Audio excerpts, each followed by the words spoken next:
Heat up the grease and fire up the coals, because this week we are talking about the tastiest fish swimming in salt and pepper.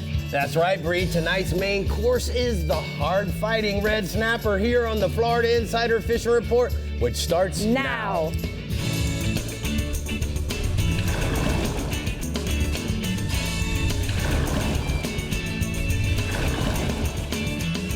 Welcome to the Florida Insider Fishing Report, presented by Yamaha. Welcome to the Florida Insider Fishing Report, Father's Day edition. Rick, this week the state has had some interesting weather, to say the least, but hopefully this weekend all the dads will get a window to get out there on the water for some red snapper. Well, the good news is it's only in Southwest Florida and the South Florida right now, but I would suspect, Bree, by Saturday, the guys will be clear to go. Clear to go. All right, well, we've also got Rodan Marine Systems here to talk with us later on. But first, let's say hi to Dave Farrell at the CCA workbench. Right there. Oh, man, I hope this sun comes out, because after 2 days of this, man, I get depressed. All right, Annie, I get sing depressed. it. The sun will come out tomorrow. Yeah, I guess Don't so. you worry. Redhead, get it? All right, he's saying red. All right, well, let's begin the Dad's Weekend in the Alto Equipment Southwest region, where Captain Ronnie Houston is getting us well prepared for red snapper season. Hello, Ronnie. Well, like always, guys, it's a pleasure being here. You know, on the southwest coast of Florida, we just had the opening of red snapper season last week, and it's usually open only for a limited amount of time in June and July. But depending on the quotas, there are open days throughout the balance of the year. So what you want to do is keep an eye and check on FWC website for those days for future times to go out and catch them throughout the year to the end of the year. Now, I'm getting mixed reports from several captains on how you want to approach this or where you want to start. And most of them all agree you want to at least start in depths of about 140 feet and beyond. Now, some of the guys tell me small pieces of bottom. Some guys say the bigger pieces of bottom are better. But they'll all agree you can also catch them on ledges and wrecks. But you also want to look for bait just off the bottom or really raised off the bottom on your bottom finder. That's really going to be a key. Now, a couple of other important things is you want to be on the bottom, but it's important to feel the bite. And once you feel that bite, getting that fish up. You know, you start gaining momentum on the fish, you're going to get, once you get momentum, you're going to get him up to the top.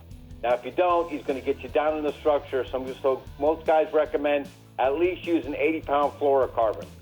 Now, if you start off at 140 feet, maybe you get out to 200 feet or 225 feet, you know, winds and currents are going to vary. So make sure you have a variety of weights on board so you can adjust to keep your bait, you know, on the bottom. Limbs can come quick when you find them. You know, some days you have to work for them, but you'll get in those certain areas where, you know, I've been out there days with 6 guys on the boat. You know, you'll catch 12 fish real quick in a matter of 6, 8, 10 minutes, and you're done. But just about any cut bait will work for you. But you want to make sure it's fresh and durable. Probably one of the most popular baits is going to be the squid to get the bite going.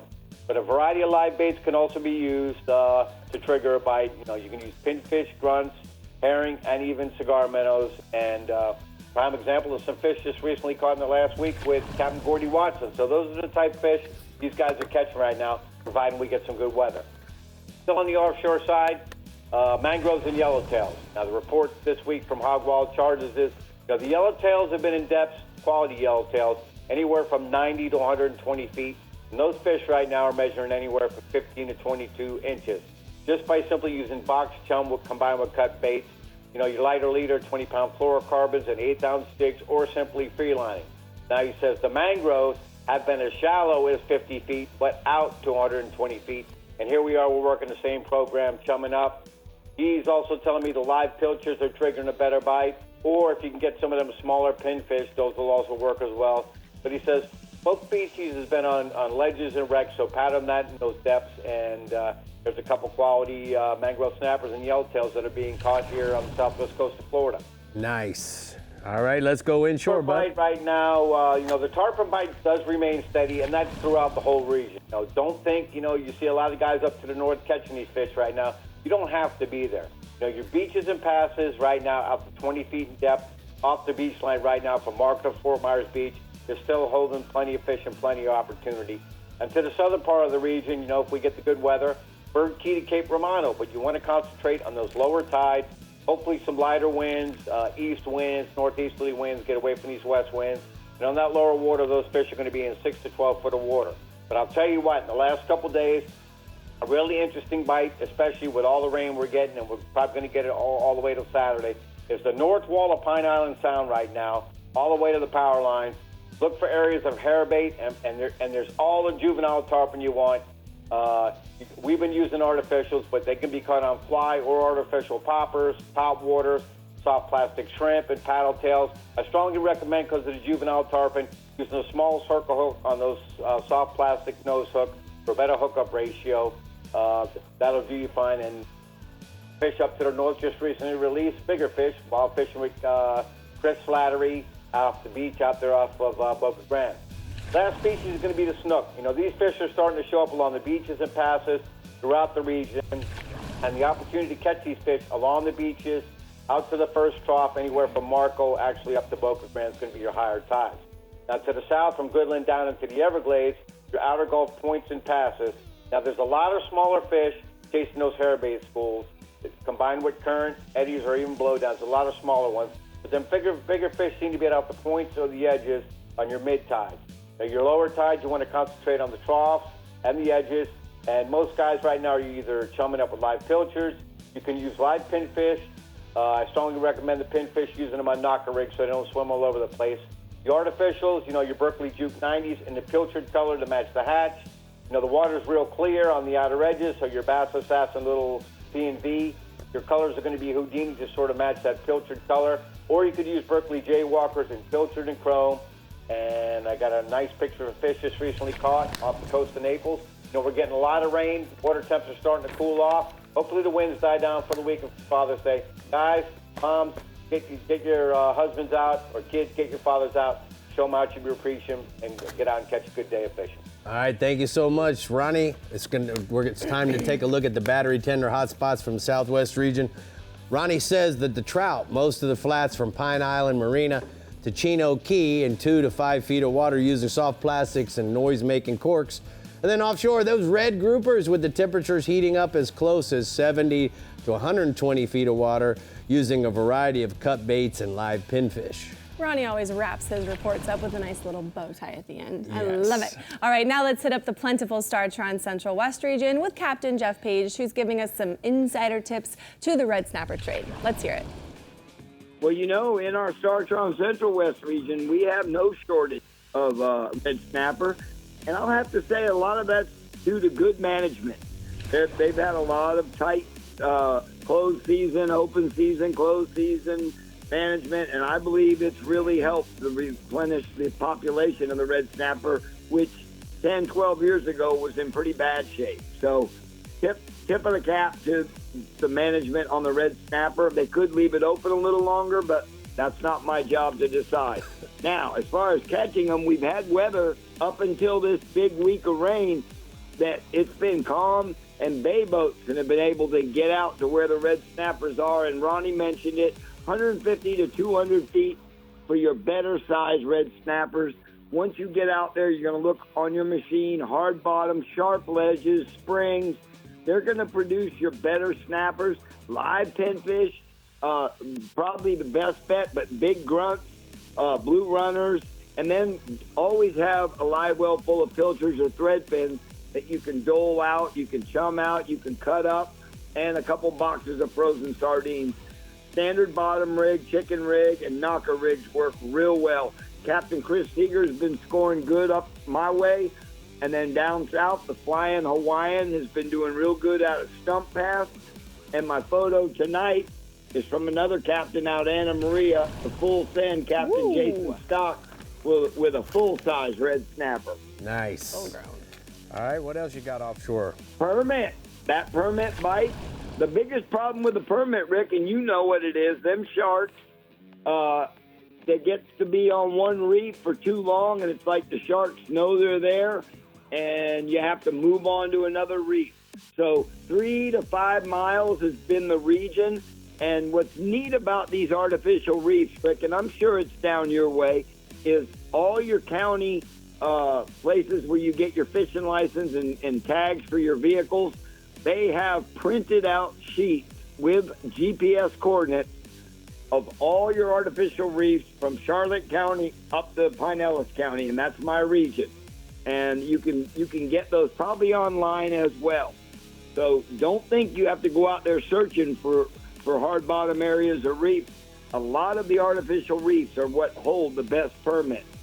Free-line crabs are the best bet if it's a little choppy, a small split shot, and utilize that spot lock on your trolling motor. Use that anchor lock. It can let you jockey around that reef really methodically and catch the permit that are there. I've got a photo tonight, Rick. It's one of your old 23 Pathfinders with young Dylan McDonald. His tarpon bite went slow, so he went out to 40-some feet of water, and he caught him a couple nice permits. There you go. Let's go inshore. Tarpon, Ronnie mentioned it, and I have to stay with it. Number one for most of our anglers, guides, and weekend warriors alike, and it all starts along the beaches. Early morning, look for the fish laid up. You can cast just about anything free-lined at them, crab, pinfish, fly, even a big threadfin will work good. Now, as the day progresses and the sun gets up and the fish start tracking most of the time to the south, you're going to want to get ahead of those fish with corked bait. That could be a pinfish or a threadfin. They seem to hit the finfish better than the crab crustacean. And you're going to want that bait at least 6 to 8 feet under your cork. 9 if you can do it. It's a tough cast, but you can pull it off.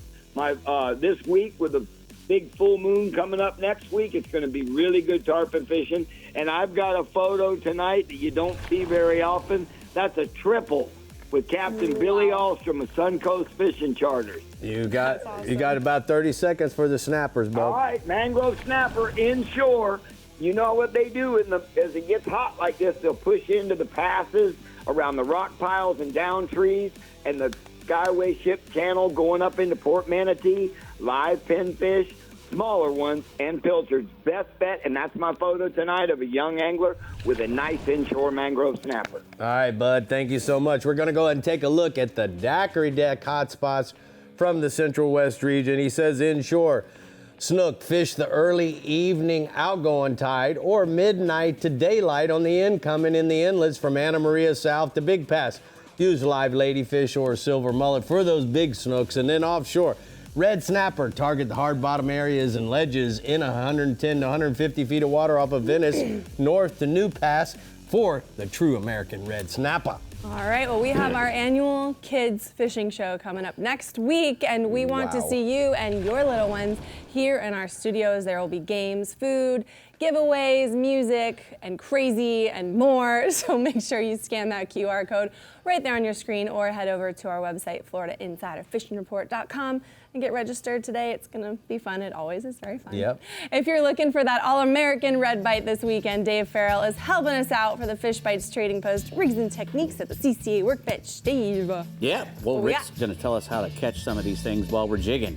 It's his favorite thing to do. Favorite It really thing. is. Besides catching tarpon. Besides really catching tarpon. He's got a lot of favorites. And then we're taking a look into the Real Legends Central East region with none other than Captain Jim Ross. Stay tight and we'll be right back. The Florida Insider Fishing Report is brought to you by Yamaha. Reliability starts here. Fenwick. Feel everything. Sirius XM Marine. Weather. Fish mapping. Entertainment. Penn. Let the battle begin. Casa Vieja Lodge. 5-star angling in beautiful Guatemala. Berkeley Prospect Chrome. Fish Bites Trading Post. The first choice of First Coast anglers. Castaway Coffee. One taste and you'll be hooked. And Daiquiri Deck. Food, drinks, friends. Well, we're here at the Fish Bites Trading Post Rigs and Techniques Yes, here at the that's CCA what we're doing. Workbench. Holy moly, I lost my mind. Yes. Because I'm so excited about talking about something that I used to love to do when I was a kid, dude. Right. I got you. Well, we're talking about red snapper fishing, and primarily we're going to talk mostly about jigging for them. Right. Because it's a lot of fun. You know, you get into, you don't have to be in really deep water to catch red snapper sometimes, 150 feet, sometimes less, sometimes 90 feet if you're in a good spot. And you can, get a jig up and down pretty quickly and and catch some big fish, and the bite is tremendous. A red snapper hitting a jig is a really, it's a smack, and then the fun ensues after that. But what you're going to want to use is a rod and reel like combo like this. This is the Penn Carnage rod. It's the 80 to 200 pound mono version on there. It's got all Fuji components. They make a spinning one and a conventional. If that's what you want to do, we got a conventional reel on there. That's the Penn Fathom 2 and a 40. It's a 2-speed. So when if you get one dogging you, you can just step it into low and just keep cranking. 1-to-1. And that's what you need to do. When you get a fish on, just like some of the boys were saying, once you get their head moving your way, you just got to keep cranking. Yeah. And that's what we do when we get a bite on anything other than a jig. Once we get a bite, we just start cranking. We don't lift because we're using circle hooks usually if we're not using one of these jigs. And so that's what we need to do is we need to keep them coming. So there's a variety of different kinds of jigs, Dave. right, Why don't we go over we've got several here. These are all Savage geared metal jigs. We got a needle jig, and we also have the squish. And the squish is called a squish because it's got a squid on one side and a fish on the other. Right. And these other needle jigs, they're long and slender. They're made, if you're in deep water and heavy current, those long and slender jigs, because they're heavy, they will get down through the current. They'll cut through the current and get you down to where you need to be. That squish one will stay in that strike zone for a little bit longer than the needle ones. But, we call it slow jigging now. Slow pitch jigging. It was it's always the same jigging. I know. It was always slow for me because after about the 4th or 5th drop, I was leaving it down close to the bottom as long as I could. Because, before we would jig them halfway up to the surface, you get a lot of amberjack bites.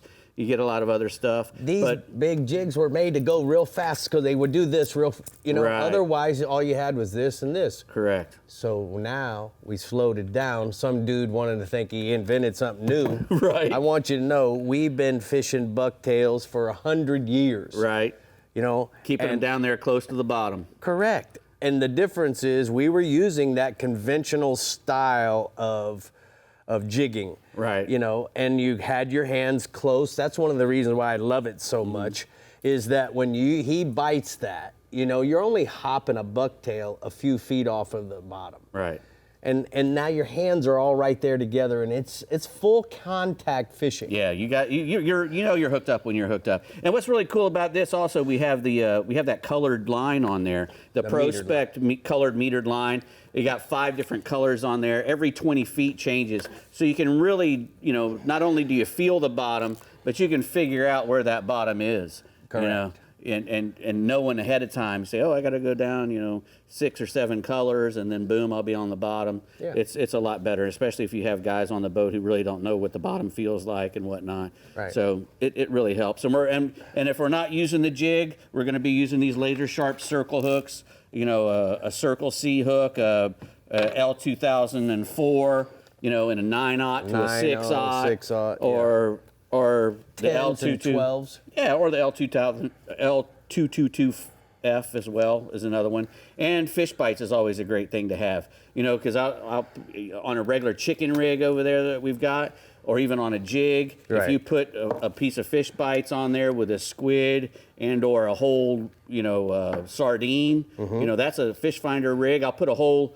Just past this weekend, I was putting a whole a grunt on there, a live grunt, right? Because we were catching big red snappers on Saturday, and just trying to find holes and stuff so we can go back and get them later. We never have when enough the season time. comes. We never have enough time. Yeah, make sure you vent those fish too if you're catching and releasing. Give them a good vent. Fold that pec fin all the way back and stick it right there. Make sure edge. you keep talking, and the producer's gonna fire your ass. I will. All right, Bree. Dave can never stop talking. He has the gift of gab. Good job, Dave. Oh yeah, good job, Dave. I just All wanted to right. make sure people knew how to let them go. Yeah. Let them go. All right, if Pops wants a red snapper this weekend, that's just what he's going to get in the Rio Legends Central East region with Captain Jim Ross. Hi, Jim. Hey, gang, I tell you what, the rig they just showed, the rod, the line, the reel, the bucktail jig, the fish bites, curly tail on the back, that's exactly that's how I fish. If I'm not using a knocker rig with a pogey or something, that's exactly the way I fish, and that's what we're going to talk about right now, because the Real Legends region, there's red snapper on every single piece of natural and artificial structure that we have outside of the 10-mile mark. These fish are super aggressive. They've overrun our local reef system and can be caught on just about any type of jig or live bait that you want to drop down. Now, if you really want to get some of the bigger fish, start outside of the 90-foot bar. But you know what? A 1.5 to 3 ounce jig on some of those inshore ones, on some of those inshore reefs and wrecks, man, it's just absolutely so much fun. Just lower that bait down, and like they were talking about, just jig it up and down a couple of times. Once it gets heavy, start reeling. But those fight clubs on the back of a bucktail, that's money, absolute money in my region right now. You're going to get the job done with that. Most of our fish are running about 7 to 20 pounds. They actually just announced the season. We get a whole single day to go catch and keep them in federal waters. Woohoo! Gotta like that, right? Right. Anyway, got a picture here of one that Keith James caught the other day while we were flounder fishing. And yes, they will invade your flounder spots offshore, so just be prepared. Oh, Jim. The second species is gag grouper, and that's really what you're going to be supplementing your redfish catches with on that one day that you're able to actually go and keep the red snapper this year. The gags right now, the charter fleet have been absolutely doing wonders. The guys out of Sebastian, the guys out of Canaveral, the guys out of Ponce, all of those charter captains have been finding some really big fish. They're in the 180 to 250 foot mark. And most of those fish are running in that 8 to 20 pound class or bigger. When you get inshore, especially down around the Sebastian area, from 80 feet out to about 130, you get a lot more of those smaller fish that are, say, 5 to 12 pounds. But remember, the limit on gags in federal waters just recently changed. It's 2 fish per vessel, and it has to be a 24-inch size limit. So make sure that you guys and gals remember those new regulations are in place. Inshore, redfish, the big reds are cruising the inlets right now and the intracoastal water system. So live pogies, pilchards, croakers, even pinfish are working really good at the inlets right now. And inshore, cut ladyfish, cut pinfish, or mullet are hanging, if you cast them around the spoil islands or any of those mangrove covered shorelines, basically like if you start at Campbell's Pocket, work up to about Long Point or Snag Harbor in the Indian River, or over in the Banana River, anywhere around Horty Point and Buck Point, good places to put dead bait out for those overslot redfish. And then up in the Mosquito Lagoon area, the sandbars near Tiger Shoal and the Cucumber Island bar are doing really good in the Mosquito Lagoon. And then, of course, like I said, all of the inlets have got the fish in them right now. Most of these big reds are running 30 to 42 inches. Got a picture here of one that Christopher caught when we were out on a trip the other day. Nice. So there's some good ones running around right now. Nice. And then my last species is tarpon, and guess what? Mike Holiday left the gate open in the East region, and we finally got some tarpon. The tarpon season is officially on, and tarpon are starting to flood up the beach, chasing those bait fish that we have up and down the beach right now. Now, you may not see them up to Ponce quite yet in good numbers, but around Canaveral and Sebastian, they're starting to get better and better by the day. Most of those fish are running right around that, 60 to 110 pound class. And the way we catch them is like with a pin. Well, you can use a pin authority reel, especially the 6500 with some braid on it, and about a 6/0 to 8/0 size leader, and some 6/0 to 8/0 size hook, and some 60 to 80 pound test leader. That's a fantastic rig for just drifting or slow trolling these live baits around the tarpon pods. So good stuff out there right now. Also want to mention the CCA Star Tournament has been going on. And, you guys aren't registered for it, you really need to, because between now and Labor Day weekend, almost any species that swims inshore or offshore is eligible to win you a prize if you are a registered member of CCA and signed up for the Star Tournament. So go to ccaflstar.com, register today, and I've got a final picture here. If you guys like tarpon, I got a picture that Eric Edwards sent me. He got this one on fly the other day, sight casted to these fish that were laid up right there first thing in the morning, and that's what we love to do here in the East Central region all summer long, catch these big tarpon. Yes, you're absolutely right. Great report, bud. It's time for the Rodan Marine Systems hotspots from the Central East region. My man Jim says inshore, tarpon in the near coastal and lagoon waters use live bait, suspending plugs, toad-style flies for fish up to 130 pounds. And then if you guys want to go offshore this weekend, the gag grouper on the reefs in 80 to 250 feet of water use live bait on a standard bottom rig. Vertical jigs will also work when the current allows. All right, well, Jim mentioned it, but when it comes to CCA Star, winning could be a snap. A red snapper, that is. Yes, you could win a share of $500,000 in prizes and scholarships by entering a red snapper or any snapper you catch this summer in the CCA Florida Star competition presented by Yamaha. In fact, any fish you catch or trash you gather can be entered in the competition for a shot at winning. Registration is open throughout the competition and is only $80, which includes membership in CCA, and only $40 for CCA members. If you are fishing this summer, you need to be registered. So go to ccaflstar.com right now. Oh, snap. Oh, snap, the snapper. Go ahead. All right, the Sea Sucker Panhandle region is showing the daddy-os what's out there to catch, and we're saying hi to our friend from Rodan Marine Services. When we come back, then we're getting the Fish Bites East Region reports from Captain Mike Holliday. Stay hooked.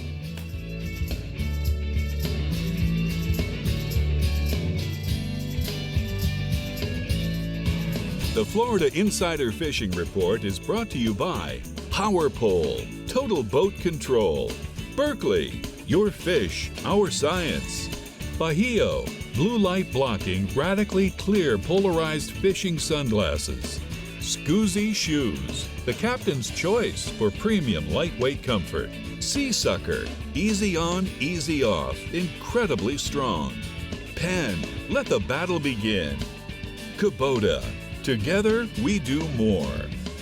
And the International Order of T. Roosevelt, protect your right to fish.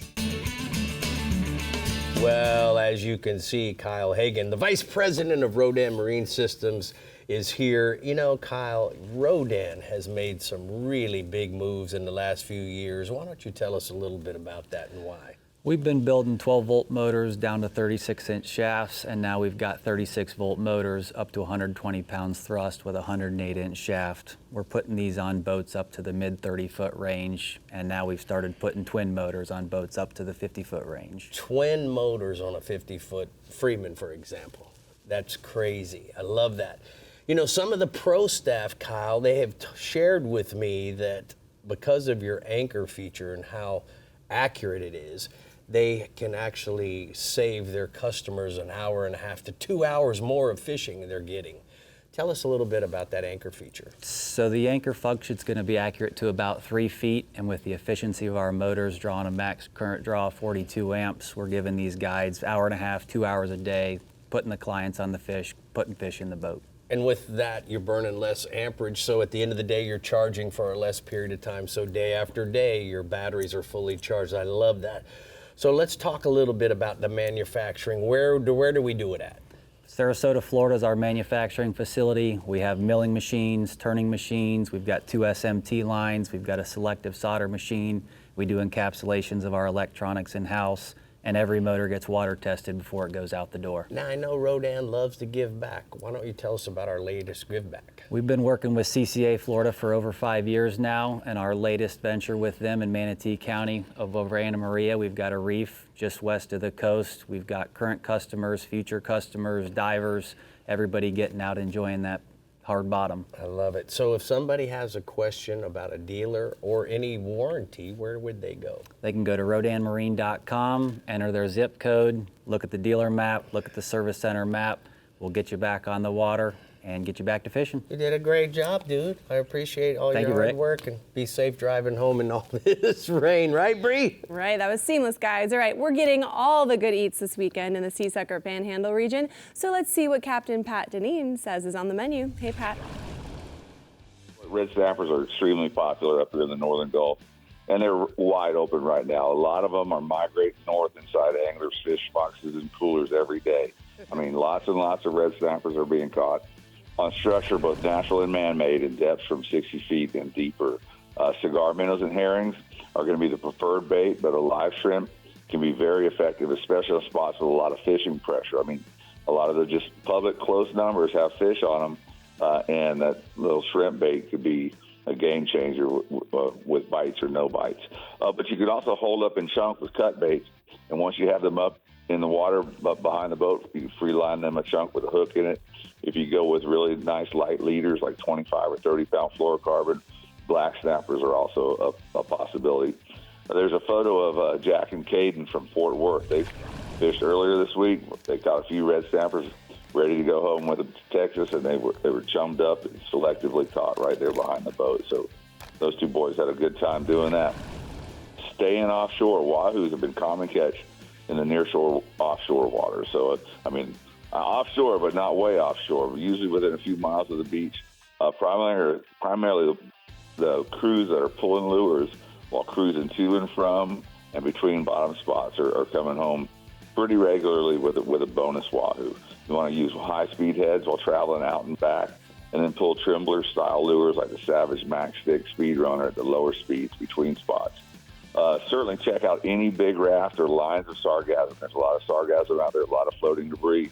So check any of that stuff out, especially if you find some debris that sticks down into the water column like a log or some netting. Wahoos are running 30-plus pounds. The crew of the Swoop in this next photo, all four of them, they're pretty happy looking, holding up that 72-pound wahoo. They caught that 5 miles off the beach this week as they were heading out, so that was a good day starter for them. It sure is a good day starter. All right, tell me inshore, Rick. I know you like this part. Oh, yeah. Tarpon fishing in the weather, it's been outstanding for tarpon fishing up here in the Panhandle. Nice groups of fish are along the beaches throughout all of the Panhandle, and you don't need a boat to get after them. Fish are being caught and jumped daily off of all the Gulfside piers. Yesterday morning or so, I was down by the Oakland Southern Pier, saw a group of fish swim by there, and I saw numerous tarpons up in the air. When you find the fish, stay off of them, let them come to you, and never chase the fish. Cast them from behind. That hardly ever works. Take your pick. Fish with flies, live baits, or plastics. The plastic swim baits all are working real well. There's a photo of George Lister over in Walton County, looking quite comfortable as he pulls on a tarpon off of Phillips Inlet. And, man, look at those conditions, Rick. Does that scream tarpon fishing or not? Man, it sure does. I'm so envious. Go ahead, tell me about the mangrove snappers. Yeah, Rick, finally, mangrove snappers in the deeper bay structure throughout the Panhandle. You can find them on dock pilings, range markers, bridge pilings. Some nice catches are coming out of Pensacola Bay. Live shrimp, small pilchards, and really small pinfish, if you can find some, are awesome mangrove baits. They also respond real well to chumming, so if you have a live well full of pilchards or small menhaden, throw out some freebies, let them come and find you. Bay mangroves typically don't get much bigger than 12 or 13 inches, but you can catch several and have a really nice meal. All right, bud, thank you so much. We're going to go ahead and take a look at the hot spots from the Panhandle region. Pat says deep structure, rock piles, and ledges in Pensacola Bay have plenty of good red snapper. I never knew this, Bree. No? Use live shrimp, pilchards, menhaden, either free line or slightly weighted, and then offshore, the good blue water and grass outside of the edges and towards the spur, troll, a mixed spread for mahis or dolphin, wahoos, and billfish. I didn't know that. I actually called Pat, before the show. I said, Is this right, bub? Red snappers in Pensacola Bay? He goes, yeah, bub. I love when you figure out something you don't know. How about it? Oh, it's great. How's it feel? It feels enlightened. Good. Bring me more. Bring me more. All right, if red snapper action is what you're looking for in the Fish Bites East region, let's head north with Captain Mike Holliday. Mike, what's up? Yeah, Bree, we have a great red snapper fishing in my region, particularly on the northern end of the region, from just inside the closed section of the Oculina Bank, also around the Flat Top Reef, and even on the 8 Mile Reef. The best action seems to be in 120 to 180 feet of water, and they just announced the date to the 2024 red snapper season this week. It's one day, Friday, July 12th, and anglers are allowed one fish per person. You want to target the snapper in my region with anything from a blue runner or goggle eye to a threadfin, a sardine, a cigar minnow, or a live croaker. You can also get them on big jigging spoons or a big white jig with a grub on it and do very well. For live baits, put them out on a triple swivel rig with a 9/0 circle hook, 60-pound fluorocarbon leader, and just enough weight to hold bottom.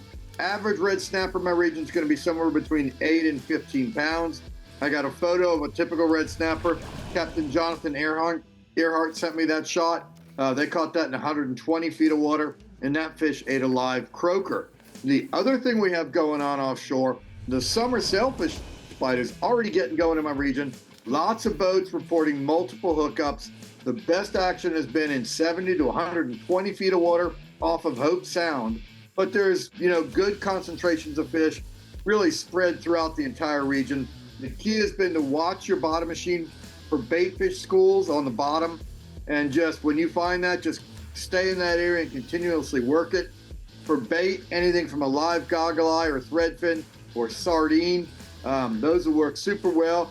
You can also troll ballyhoo, or you can troll swimming mullet.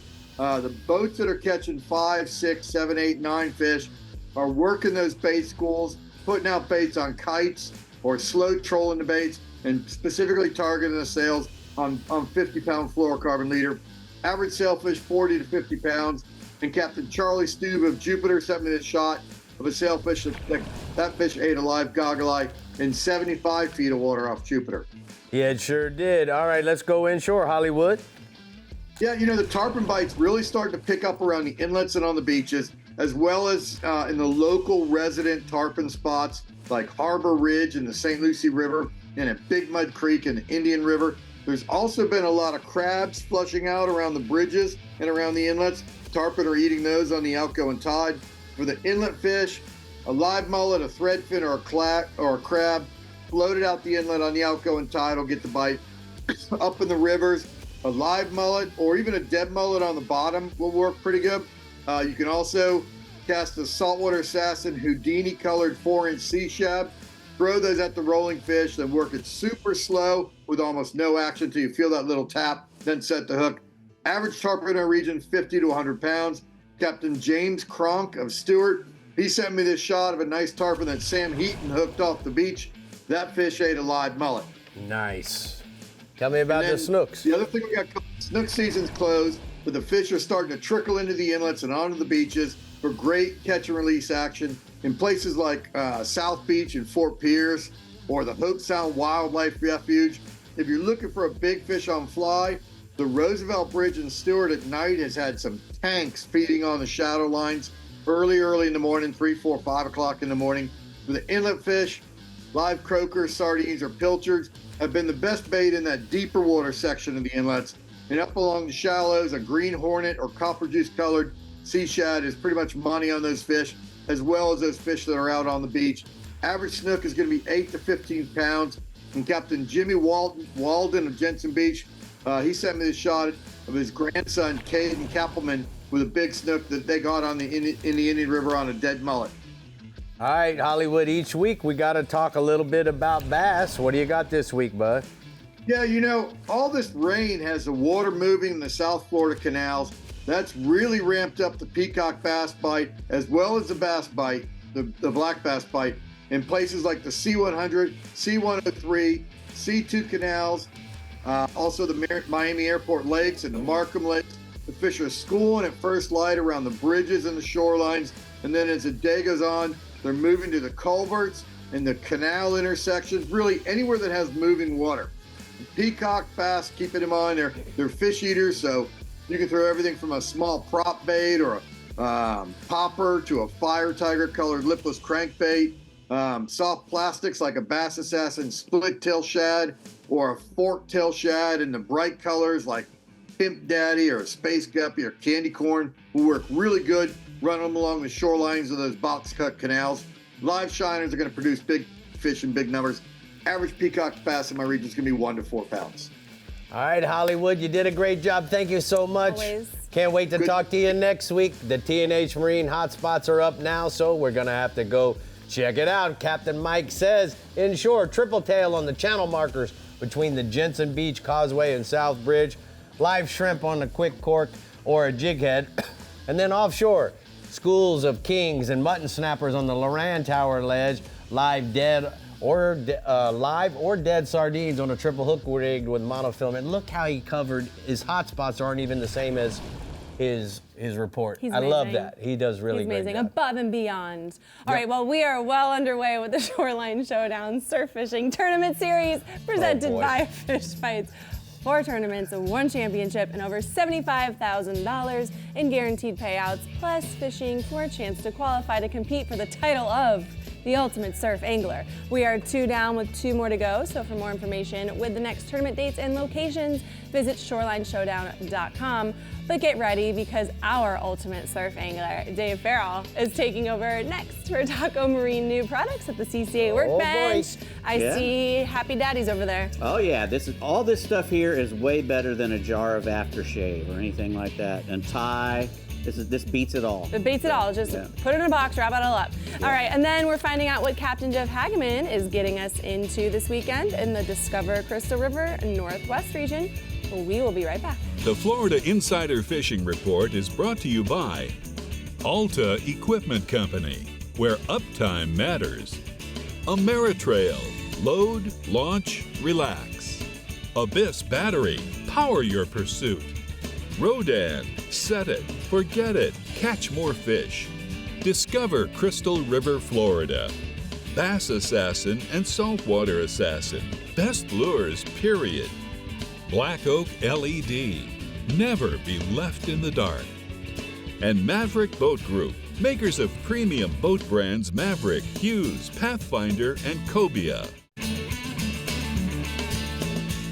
Well, it is time for the Taco Marine CCA workbench segment right now. The new products, Dave, I'm all over the place. Yes, you are. Let's talk a little bit about this shirt that I'm wearing in blue we have. I love this This style. is the men's print Real Tech Gator shirt because it has a built-in gator inside there.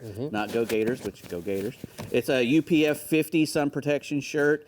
This one down here is called this Clear Sky Pool and Clear Sky Pool Grid. Yes. And they're quick drying, moisture wicking, sweat activated cooling shirt. They got, like I said, they got that built-in face mask. I've always been a guy who likes to cover up completely, and this really helps you out as well. Yes. So, next we got the pants, and I recently became a long pants guy out on the boat. I was always wearing shorts my whole life. I got a little bit of a burn down at Tropic Star Lodge in January this year, and I put on my long pants the next day, and I thought, man, these long pants are really nice. I'm going to wear long pants from now on. And these Men Mackerel convertible quick dry pants are great for that. They're a UPF 30. They have the convertible zip off, so if you really want to wear shorts, or during the day, you can zip the bottoms off and turn them into a pair of shorts. They're really stretchy fabric, so they're really comfortable.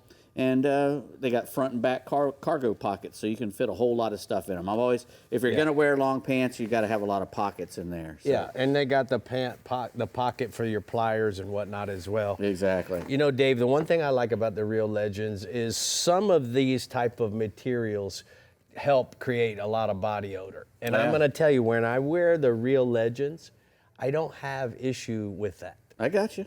I don't know what it is that they make their stuff out of, but I really like the fact that I appreciate that it too then. Yes, you do. This is the men's great white lifeguard hat. It's a UPF 50 plus sun protection. It's got a nice 4-inch brim on it.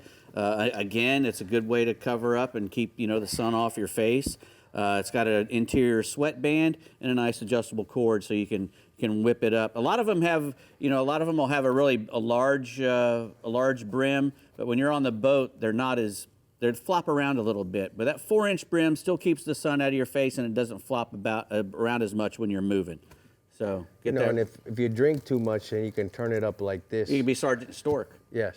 Remember? Oh yeah. Real Legends. Go to reallegends.com. I love it. To get one of those. Okay. Next, we have the Starbright Ceramic Metal Protect. It's a revolutionary solution to shield many, the metal surfaces from corrosion, wear and tear, the harsh marine environment, salt and whatnot.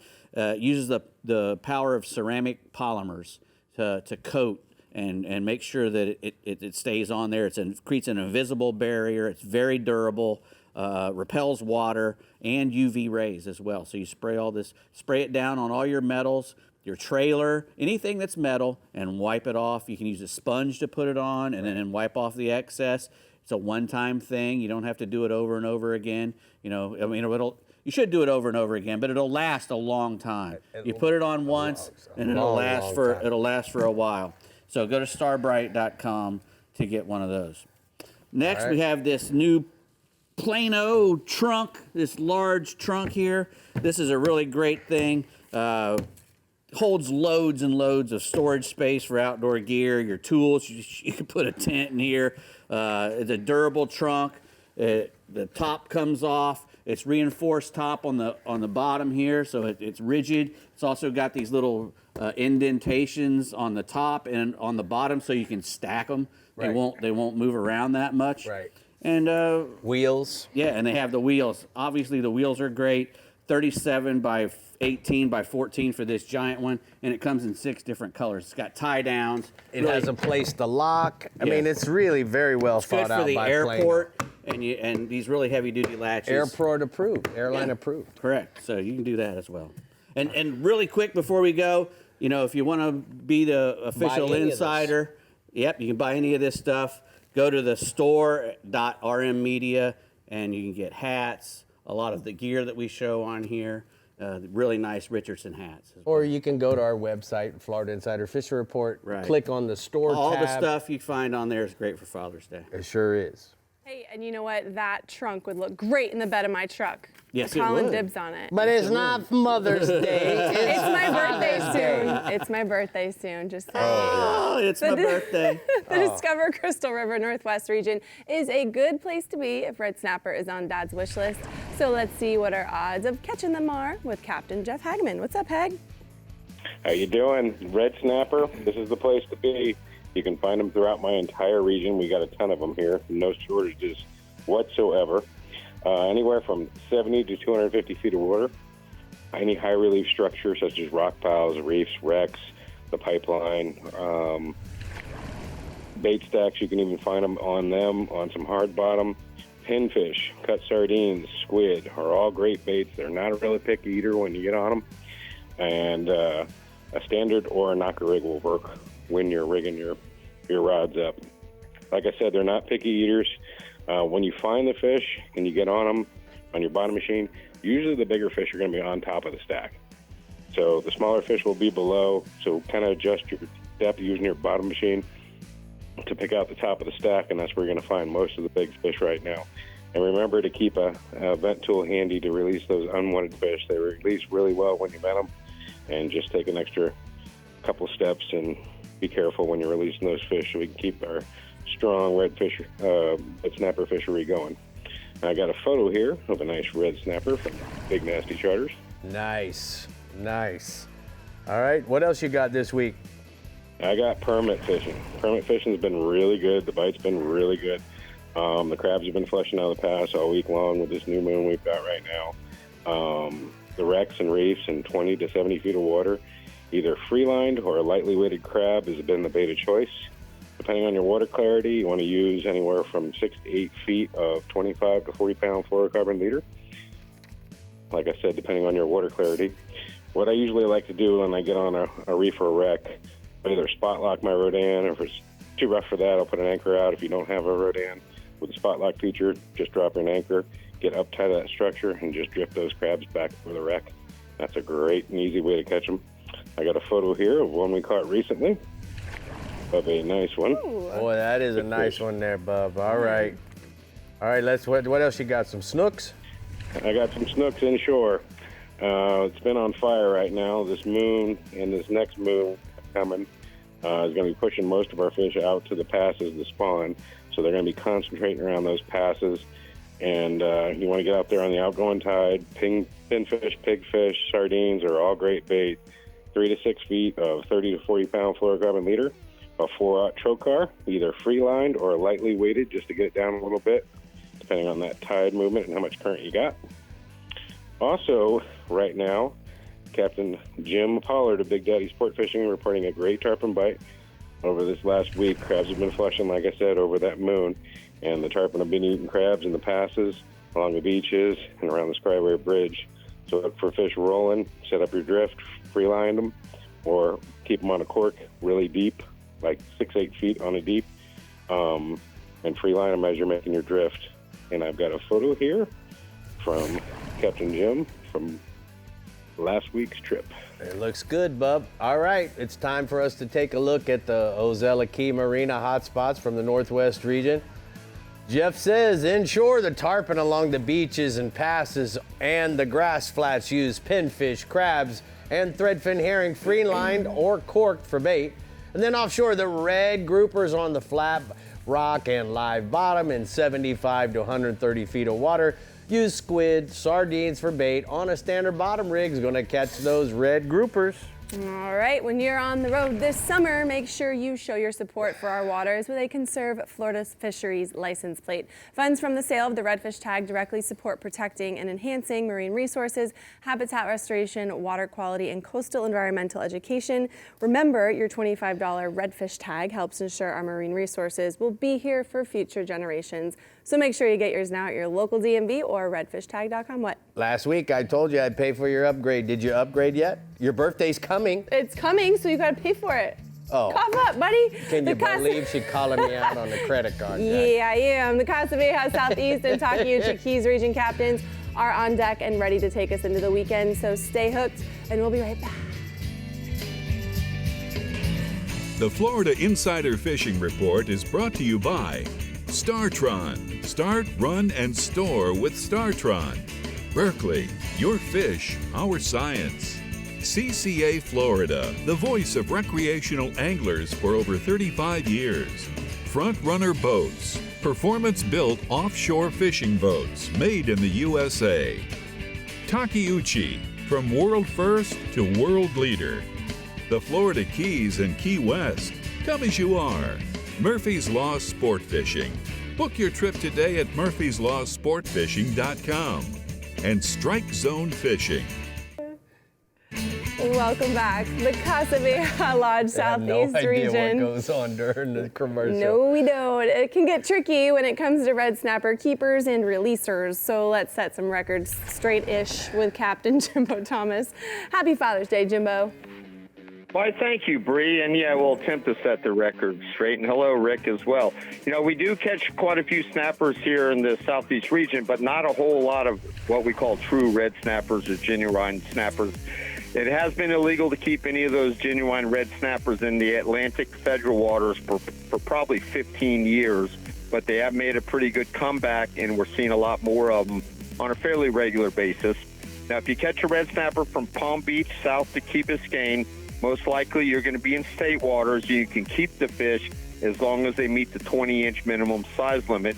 But as you get further south, like Key Biscayne area south, chances are that you're going to be in federal waters, and you're going to have to release the fish if you want to follow the rules.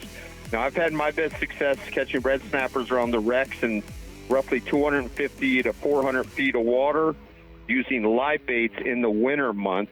Our bait of choice is typically a live pinfish, but pretty much any other good live bait is going to work. They'll also eat cut bait, but the fish on the live baits are generally a lot bigger, and the few that we see are usually in the 15 to 20-pound range, so these are real ones. Now, there's a federal snapper, red snapper mini season this year. It's going to be open for 1 day only, which is July 12th. And the limit will be one red snapper per person with no size limit. So you got to keep the first one that you catch if you're even lucky enough to catch one. I gotcha. Now, I got a photo here. This is Nancy Press with a beautiful 20-pound red snapper that we caught on one of the deep wrecks off Key Biscayne, but unfortunately we had to let him go because it wasn't in snapper season. I hate that when the snapper's out of season. I know, but... yeah, well, unfortunately, they're out of season for me and you a lot, Rick. Yeah. Now, the dolphin fishing has definitely picked up in the last week, and we've been finding schools of dolphin anywhere from, say, 6 to 15 miles offshore, but there have been a lot of small fish, so a lot of them on the small side. So we've been picking through the fish, keeping the legals, and tagging and releasing those short ones. Typically, when you hit a school of dolphin, the larger ones are going to bite first because they're the most aggressive, and that's why they're the biggest. And then once that size starts to shrink, you want to move on, look for another school. You don't want to sit there and just keep hurting them, let them grow up. Now, most of the schools have been around scattered sargassum, floating debris, and some of them under birds. And they haven't been too finicky once we find them. We have been catching them on the troll with rig ballyhoo, small lures, and feathers. But once we find the fish, we've been pitching small live baits if you have that, or cut bonita, cut ballyhoo, and they've been eating that stuff pretty good. Now, there have been a few larger fish caught under birds and debris, but you just got to get lucky to find those bigger ones. Now, moving inshore, Sea trout are still being caught in pretty decent numbers on and around the grass flats from Rickenbacker Causeway north to Holliver Inlet. There's been lots of small ones, but there's also been some trout close to 5 pounds mixed in. Bulk of them, they're being found on the flats that have good moving water and have signs of some bait activity. You want to fish anywhere from 4 to 8 feet of water, and they are biting small live baits. You want to fish those under a popping cork, or you can use a 1/4 ounce to 1/2 ounce Bass Assassin jig head and a 3 to 4 inch gulp shrimp. And on the high tide, the fish have been on top of the grass flats, and as that tide falls, the potholes and the edges of the flats have been the most productive. Now, we've also got largemouth bass fishing. It's been very good in the lakes and canals throughout the entire region. And in the south end, the peacock bass, they've been biting along with those largemouths. Both the largemouths and the peacocks have been biting best first thing in the morning on live baits and artificial baits. And the largemouths have been in the 1 to 5 pound range, and the peacocks in the 2 to 5 pound range. And they've been hitting top water baits early in the morning. You want to try using deep water swim baits in blue and silver or gold and black as you get later in the day. Live shiners have also been working, or you can bring a small cast net and net your own bait, any of those small minnows that you catch. And also fly fishermen that have been getting in on the action. You want to fish with small clouser minnows in red and white or green and white. Look for clear water with current around bridges and dock pilings or any other structures. Now, I got a photo here, and this is a good friend of mine, Rick, and I can't remember his last name, with a nice Everglades largemouth bass. All right, bud. Thank you so much. Great report. Appreciate you keeping us straight. And I'm going to go ahead and take a look at the Black Oak LED hotspots from the southeast region.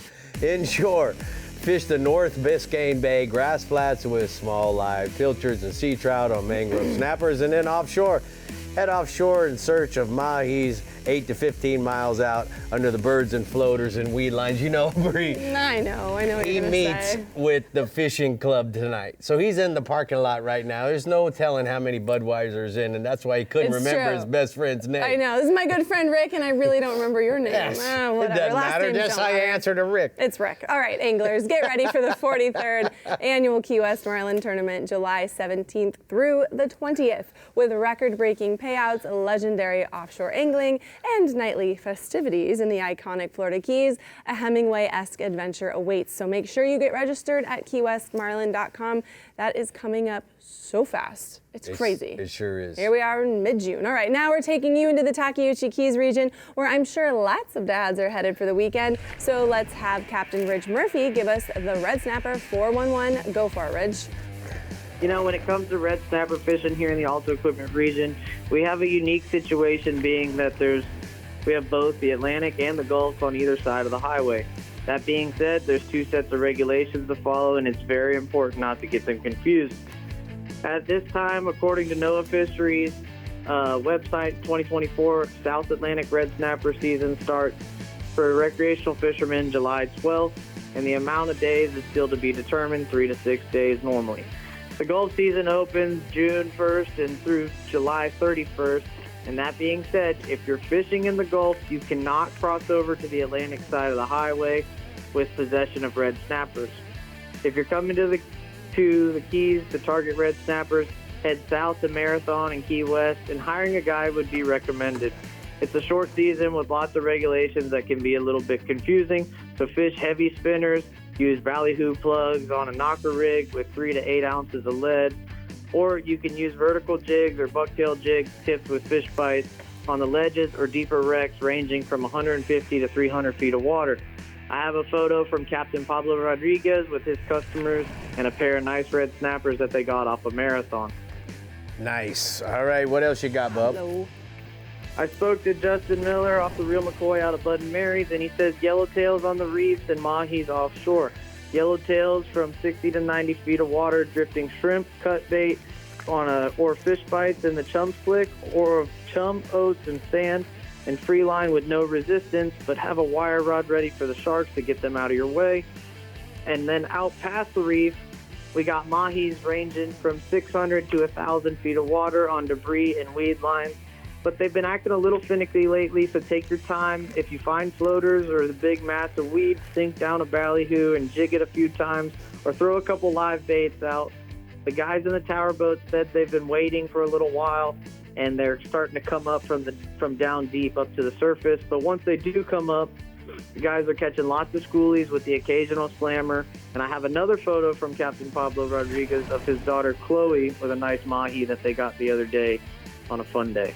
Nice. All right, let's go inshore, bub. You know, staying in the lower keys, I spoke to Captain Jared Steer, and he says that he's seeing quite a few bonefish and a reasonable amount of permits down his way. They're pulling along the flats with the current for the bones, looking for mudders and tailors, and stopping the boat up current of the fish, throwing shrimp and on spinners and flies to these fish. He's looking for the permits on the edges of the flats and the deep trenches, throwing crabs to them.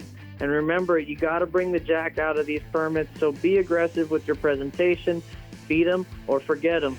Throw the crab in his face and he won't be able to say no. And I have another photo of Bree and her first bonefish that was caught filming a Sports and Adventures out of Key Largo. That was nice. so fun. There she is, our first one. All right, Reggie, tell us about the tarpon. What has this weather done to our glorious fish? When I wrote the report, it was a little different, but tarpon fishing on the ocean has been really good over the past few weeks. Guys have been targeting tarpon all up and down the Keys on the ocean side as the migration is in full swing. They wormed a little bit over this past weekend on the new moon, and guys have been putting up good numbers fly fishing around the edges of the bridges and in the sand strips on the ocean. Throw worm flies to them on hardy 10 to 12 weight rods and big leads, 15-foot minimum. Don't take your eye off of where the fly landed, and as the strings of fish approach the fly, and where you're looking, start stripping short little bursts, bump, bump, bump, bump, bump, bump, bump, and then long strip when he comes and gets that bite. And then you want to make sure that you let the fish, as he turns, you want to make sure you bury that hook, and just as you're clearing the line, make him earn every single inch. You know, you'll get a lot better hookup ratio with that. That's good advice, son. You talked about the hardy 12 weight. If you're fishing on the ocean, what fly line are you using? Are you using an all clear line? We're using that Scientific Angler. It's actually called Magnitude now, and they just introduced this new clear line. It's new technology, and the Scientific Angler guys are really doing a good job producing lines for us, and we've been testing and playing with them, and I'm really, really happy with what we got going on right now. Well, Bree and I are glad you're happy. Get you a good night's sleep. Got some work to do tomorrow. We're going to go ahead and take a look at the hot spots from the Florida Keys region. He says inshore, fly fishing for tarpon on the ocean side on white sand and trenches around the bridges, throwing a worm fly to mimic the worm hatch that has just happened. And then offshore, yellowtails in 60 to 90 feet of water, chumming with frozen chum, oats, and sand. Free line light smitters with a 10 to 12 mono behind the boat with cut bait, shrimp, or maybe even a little piece of fish bites. No. So Bree, here's what you need to understand. You know, you're throwing to that poon and you got that clear floating line. It's stealth is the game. Yes. The one thing a lot of the guys are doing is most of the time you want to take a shot where you're pulling the fly away from a tarpon when you're using a standard tarpon fly, feathers, squirrel, bunny. But the new worm flies that a lot of guys have been using for the last 4 or 5 years and doing really well this time of year, they actually like that 90-degree because the worm, as he's encountered in real, that worm's going to scoot out to the side, and those tarpon really love to eat it. And they want that worm right up on the surface. Two-hand strip, guys, keep it moving. Is that bump, bump, bump? Yep. The bump, Just bump keep that he was it talking moving. about? Just no hop, just slide. Slide right in there. All right, now it's time to check out some tournaments going on in the Florida Keys. First up, there's still time to register for Marathon's 38th annual Father's Day Dolphin Derby, set for June 14th and 15th, with cash and prizes awarded to angling teams catching the top 4 heaviest mahi-mahi. Then is the University of Miami Sports Hall of Fame and Museum Celebrity Fishing Tournament, set for June 20th through the 22nd in Islamorada, with notable personalities in attendance.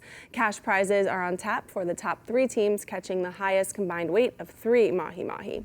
Next, we have the Key West Gator Club Dolphin Derby, June 21st through the 23rd, with cash prizes totaling $15,000. Go Gators! And finally is Islamorada Fishing Club Captain's Cup Dolphin Tournament, June 26th through the 27th in Isla Mirada, which is a winner-take-all grand prize of up to $25,000 that will be awarded to the team that posts the highest aggregate weight of 3 Dorado. For more information on these Keys tournaments and more, head to flakeys.com. It is definitely the Dorado days. We're continuing the Father's Day fishing fiesta in the Front Runner Boats Northeast region, so get your live baits ready for action, and we'll be right back with Captain Tommy Derringer. The Florida Insider Fishing Report is brought to you by Yamaha. Reliability starts here. Fenwick. Feel everything. Island Lures. Tournament Tackle. The IGFA. Every fish, every water, every angler since 1939. Sportsman's Adventures with Captain Rick Murphy. 30 years of fishing for adventure. Berkeley Pro Spec Chrome. Real Legends, available at bellsflorida.com. And Taco Marine, master the catch.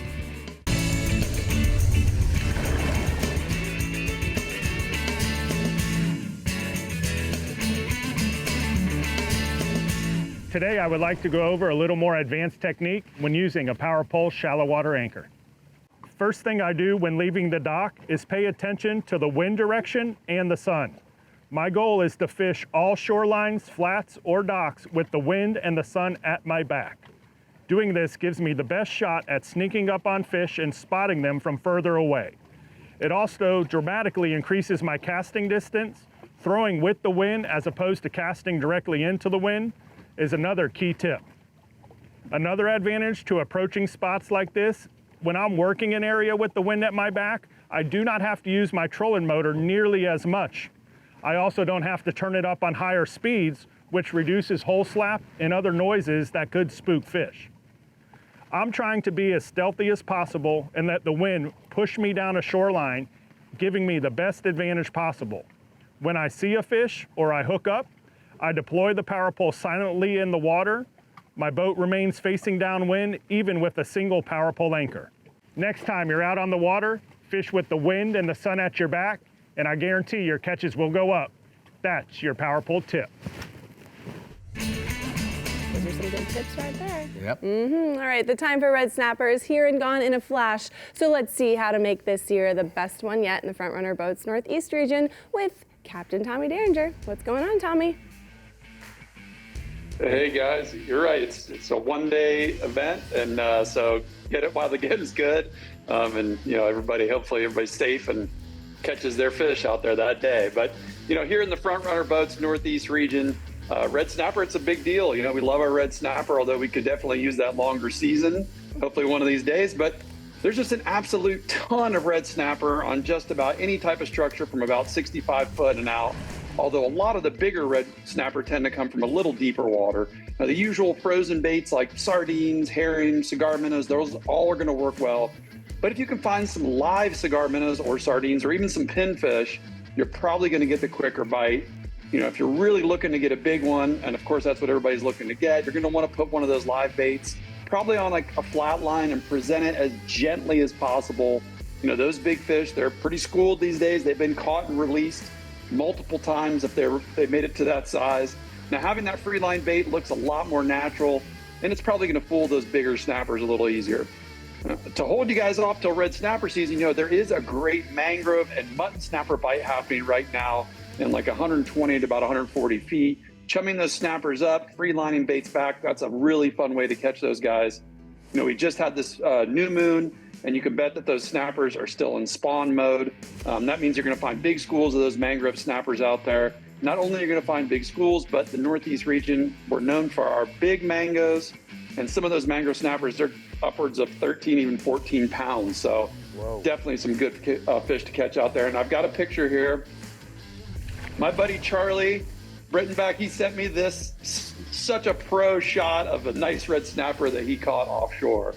And it really is a pro shot. Such a cool picture. That was you in the water, Tommy. Who you fooling? That was me, yeah, we'll say it was me. Okay. I don't know, there's a lot of sharks out there during red snapper season. Yeah. It might be sketchy. But also offshore, guys, the kingfish, it's summer, just like every summer, kingfish, they're here. And we just had the old school kingfish shootout tournament this past weekend. There was some big fish caught. The winning fish was almost about 44 pounds, which is a good one to find close to the beach. The pogies, the menhaden, they're still tough to find right now. So if you're heading out to kingfish, stock up on some dead baits or toss the cast net inshore before you head out. Most of the fish I heard of being caught this past weekend were close to the inlets. People were trolling live baits in that 30 to 50 foot range, kind of the normal stuff. And I've got another picture here. Our buddy Brandon Malpin sent me this picture of a nice beach kingfish that he caught out of St. Augustine. Cool colors on that one. Yeah, man. Now moving inshore, guys, the flounder bite, man, it's really good right now throughout the region. We've got a great flounder tide this weekend with the outgoing tide happening early in the morning. The inlets have been a good place to look for those flatties, especially around the slack tides. But the creeks close to the inlets have been awesome.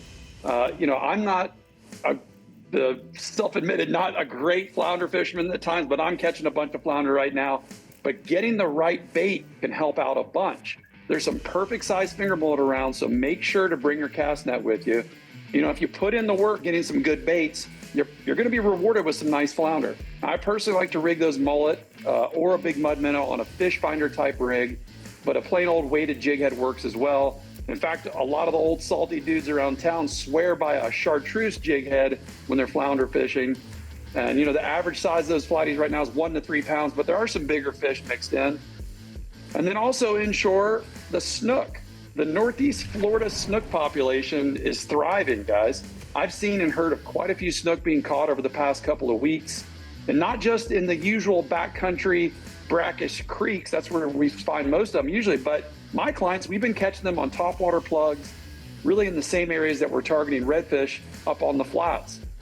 Get out there super early this weekend when the tide's up, hit the grass lines on some of those bigger flats, look for the concentrations of bait, and toss that Berkeley Jaywalker 120. That one right there that Rick's holding, man, I love that color right there. The snook and the redfish are absolutely crushing that plug right now. And I've got one last picture here. This is my man, Don Carmichael, with a big snook. That's a big snook for this area that he caught on that Berkeley Jaywalker 120 while fishing with me in St. Augustine this past week.